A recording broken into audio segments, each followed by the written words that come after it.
আরে আলাপটা করিয়ে দিয়ে যাবি তো। সরি, এ হলো নিলয় আর ইনি সাহিত্যিক নিরঙ্কুশ সান্যাল। আচ্ছা, তোমার লেখা আমার খুব ভালো লেগেছে ভাই, একদিন বাড়িতে চলে এসো, তুমি আলাপ করা যাবে। আপনার মতো মানুষের কাছ থেকে প্রশংসা পেলাম, কনফিডেন্স লেভেলটাই একটু হাই হয়ে গেল। এই আর কি। না না কুকুরটা তো আপনাকে এত ঘেউ ঘেউ করছে কেন বলুন? না, তুমি বলো। আসলে জানেন, আমার কবিতা লেখার সব থেকে বড় ইন্সপিরেশন কিন্তু মিষ্টুন। আমার প্রত্যেকটা কবিতায় মিষ্টুনের কিছু না কিছু কন্ট্রিবিউশন থাকে। একদম বাজে কথা বলবে না। 8 ঘন্টা ধরে ওয়েট করছি, নিজে না এসে ওই ঘুষটাকে দিয়ে লেখাটা পাঠিয়ে দিতে। এরকম কথা ছিল? Please try to understand Mishtun. দেখ, তুমি আমার নতুন লেখাটা চেয়েছিলে, হ্যাঁ, আর সেটা তোমার কাছে পৌঁছে দেওয়াটাই আমার প্রথম কাজ বলে মনে হয়েছিল। That's it. আর শোনো, আমি হ্যালো, হ্যাঁ কে বলছেন? ও বিশু বাবু, হ্যাঁ বলুন। মিটিং কোথায়? ও আশু বাবু বাড়ি? না না ঠিক আছে ঠিক আছে। না না না বিশু বাবু, বিষয়টাকে মোটেই ছোটখাটো বলে আমি তা মনে করি। আসলে দেখুন, আরে তখন এই কুত্তাটা তো হেডটি জ্বালাচ্ছে।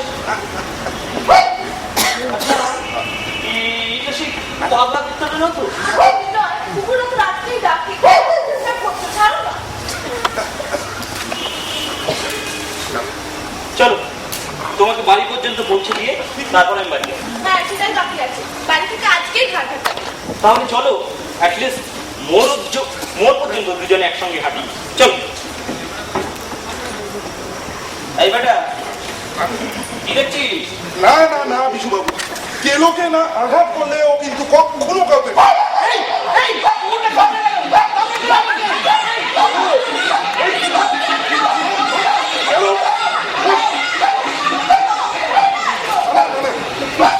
কামড়ায়নি কামড়ায়নি, কেবল পেছনে তাড়া করেছে মনে হয়, কিন্তু কেন যে করলো না বিশুবাবু, মিটিং একটা ডাকুন, সত্যি বোধহয় প্রবলেমটা সলভ হওয়া জরুরি।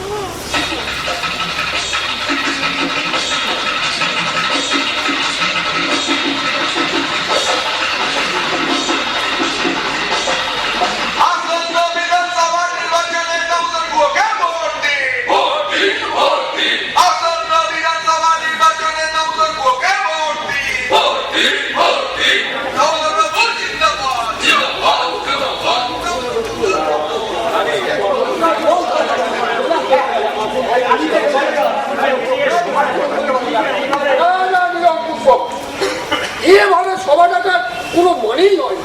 দেখুন, আমি পাড়ায় ঘুরে এতগুলো মানুষকে আমি খবর দিলাম, কিন্তু